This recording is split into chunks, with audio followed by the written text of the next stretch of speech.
to work for me. Oh yeah. And I said, well, I'm going to a show called Sesame Street has hired me, and I've already created Ernie and Bert, but they'd like some fantasy figures to live on the street. And Frank Oz and he were too busy to work every day. So he thought maybe I'd like to do it. And one was, he said, a very large bird, I'm going to call Big Bird, and the other is a very grouchy purple character who's going to live in a pile of garbage in the curb. Well, that didn't work out. But as it turns out, he was pictured in the theater with trap doors where he could work from underneath. So since it was a solid cement floor, he thought of a trash can. So Oscar came out of a trash can, and the bird he built around me. And I said, you know, we haven't talked about what it's like. And he said, I haven't thought much about that. So I said, it's up to you, he said. But maybe it's sort of like Mickey Mouse's pal Goofy. So if you ever see the first show he was on, Goofy he was, and he looked pathetic, and I didn't know how to move him. I just saw a little bit on TV on an PBS that I did tonight, which I'll show later this evening. And they showed show number 1, and Big Bird looked just terrible. But he gave me free rein with it, and it wasn't too long before we decided.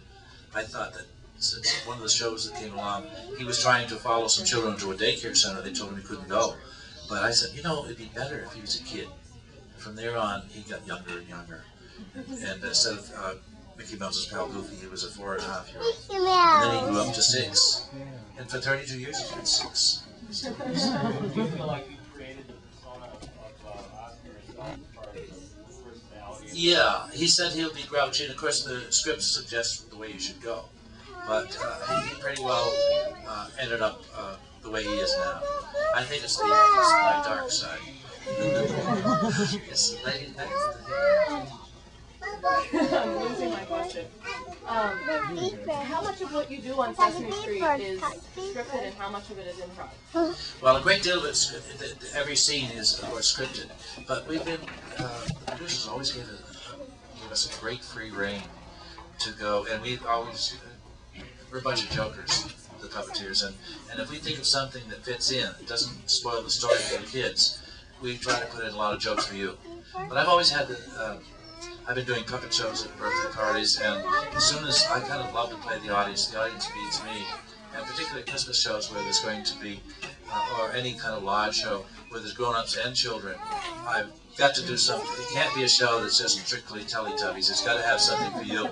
And so that was already in our modus operandi, and so we have freedom. An awful lot of the stuff the writers didn't think of, but we did while we're doing it. And that's part of the fun of it, I think.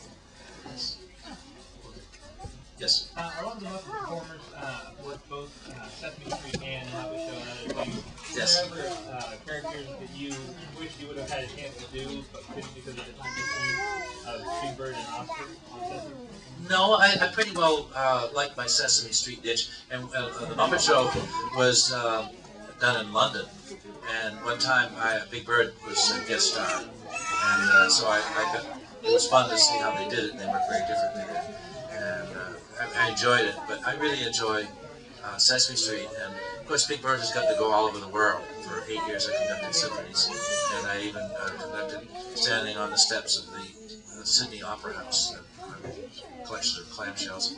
Yes.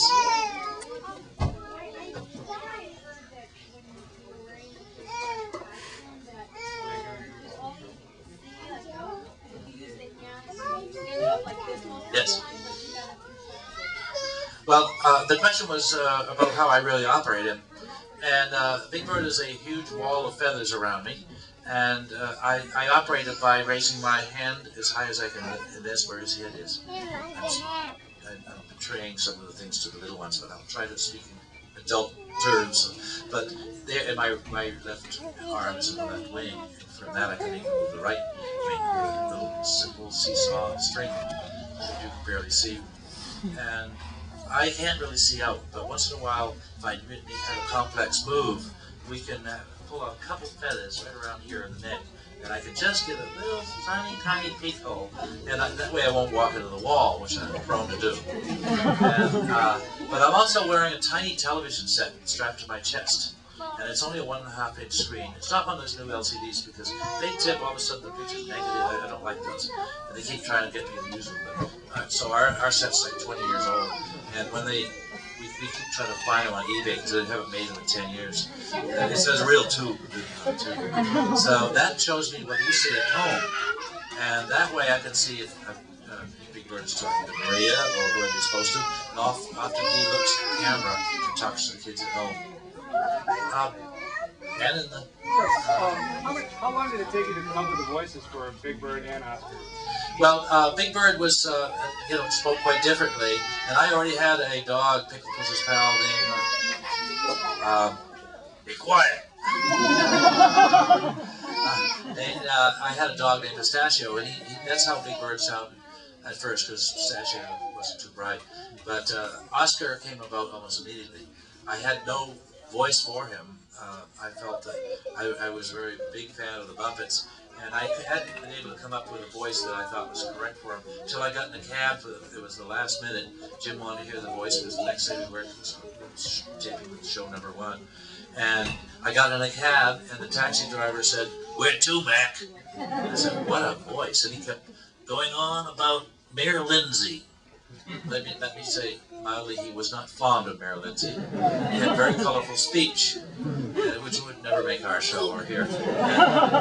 But I kept saying in my mind, "Where to, Mac? Where to, Mac?" So when I got to the studio, Jim was waiting there, and I had never met Oscar before. There he was, orange. And I got in the trash can, and I said, "Knock on it, Jim." Jim knocked, and Oscar popped up and said, "Get away from my trash can." And he said, "That'll do fine." So that voice came, and I'd like to thank that taxi driver. I don't know who he is. I did give him a tip. We got a quarter.